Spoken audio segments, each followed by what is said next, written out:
My name is Henrik Fälldin. I work for Skanska UK. And today I'm really going to talk about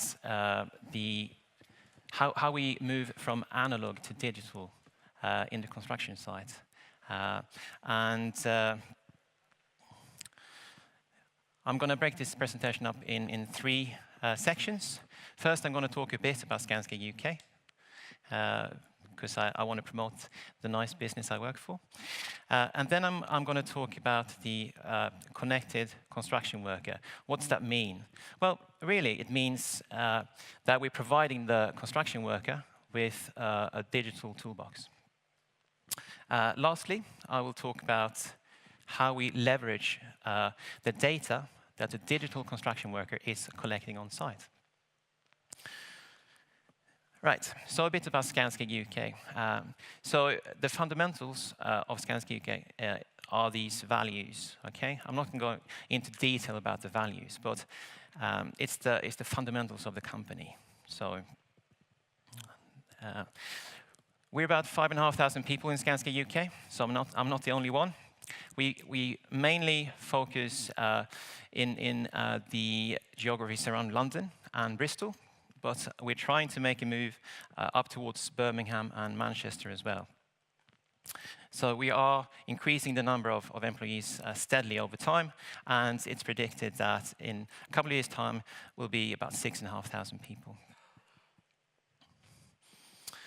The revenue for Skanska UK is about £2 billion annually. So it's quite a competitive market in the UK, but we're doing okay. But the key issue here is that the margin within the construction world in the UK is really low. We have you're laughing with it. We have a 2% margin. And why do I point that out? Well, really, if we want to change that and we want that number to increase, one way of doing that is actually moving from analog to digital. And that involves the construction site. It's critical to do that. So moving on to the connected construction worker. So I always use this guy in my presentation. His name is Kenneth, and he's always happy, so that's why I use him. But the idea is really to use the construction worker as a sensor, okay? So what do I mean by that? I heard the previous speaker talk about sensors, but for us, it could mean something like this. This is a smart vest, and it's got sensors built in on it. So it senses air quality, noise, etc. But we can also georeference our sites. So if Kenneth goes somewhere he shouldn't be, this vest will start flashing, telling him, you're not supposed to be here, get out of here, etc. The same if the noise level is too high, etc. Now, the data this vest collects, we can actually use at the macro level as well. So effectively, we want the construction worker to become a sensor in that sense. So wearing smart wearables like this, like the smart vest. And that's part of the digital toolbox. To do this, we have initiated a change program called Go Mobile. And that's actually moving from analog to digital, creating this digital toolbox. So I talked a bit about the smart vest.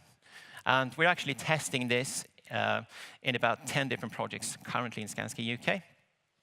And what the construction workers love about this is that they have to wear a vest anyway, so it's not infringing on what they do. We also use things like 360 cameras we digitize workflows and we take a lot of photos. But actually, using a 360 camera in those workflows will enhance the understanding then on the macro level. You can actually immerse yourself in the site and increase your understanding. We also have digital tape measures. So this is a Leica Disto. So just equipping people in the right way to move away from this analog, often very manual way of working. This device is then connected to all our standard BIM software like Revit or AutoCAD, etc. But essentially, Go Mobile is about field apps. So what we're doing is really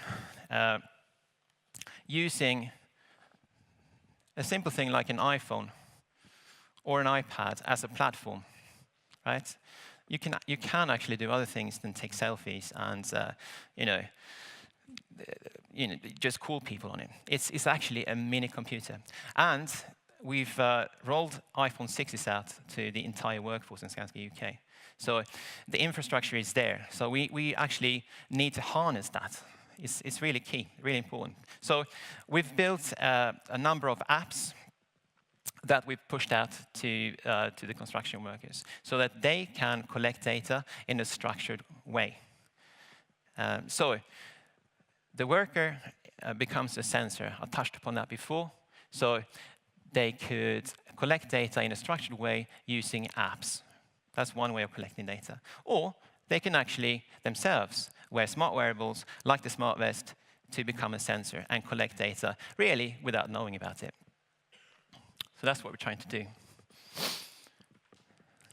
So this is the digital toolbox that I'm talking about.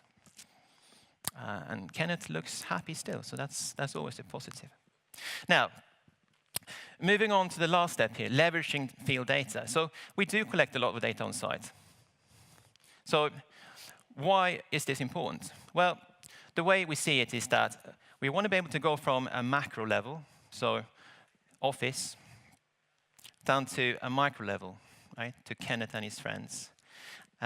So we want to be able to push data out to Kenneth to give him the best information possible to do his job in a good way, so he has all the information available.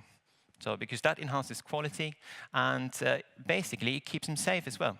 The construction industry is quite a dangerous business. So by equipping people with the correct information actually brings down that risk. So it's key. And then again, Kenneth becomes a sensor and he sends that data up to the macro level again.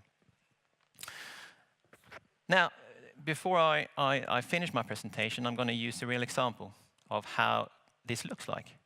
So me and my colleague, Niall, so he's Irish, I'm Swedish, and we work in Skanska UK, so we're often referred to as the Foreign Legion. But so we went out to X number of excavations in London. We do a lot of excavations in London, thousands, absolutely thousands of them. And we asked this simple question. So how do we measure volume in an excavation? Simple question. And we had, a few different answers. Some people were walking next to the excavations like this, saying, oh, roughly whatever. Some used tape measures. Some just guessed. So we wanted to change that.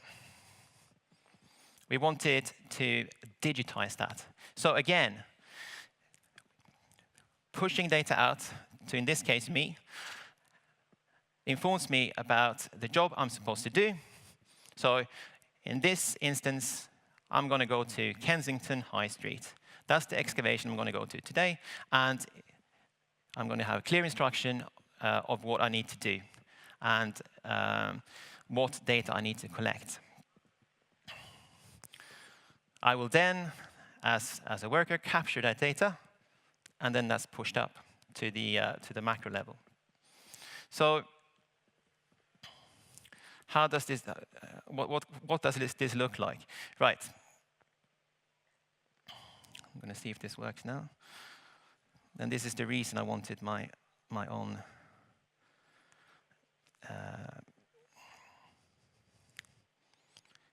laptop. So this is my excavation here. I'm going to put this on the ground here. In order to correctly get the volume of this excavation, all I have to do is digitize the workflow, right?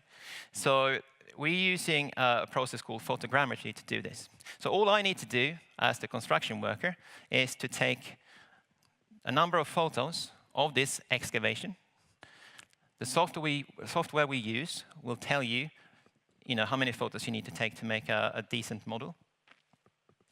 And then we can process all these photos, stitch them together, and then we actually have a model of the excavation.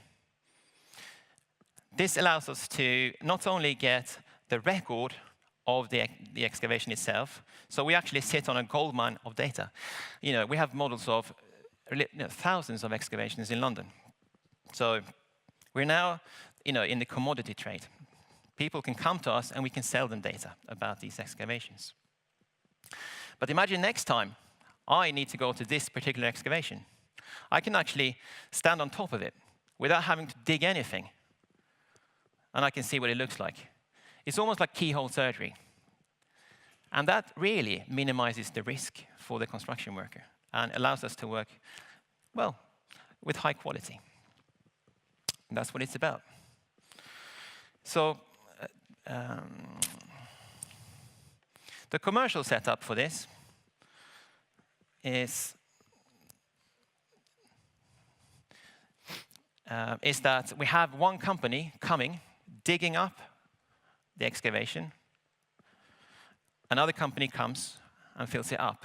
They are paid on the volume, so it's in their interest to exaggerate. So in this particular excavation, the one I just showed you in Kensington High Street, we have a baseline, and we use the scanner to get the baseline. With the tape measure, they were actually 39% out. And with the technology I just showed you, the photogrammetry technology, we were about 2.5% out. And that was consistent across 30 excavations. But what does this mean in monetary terms? It means this: £1 million per year that we're just wasting. So people often ask me, what's the cost? What's the cost? It costs a lot of money. No, it doesn't. We can actually save a lot of money.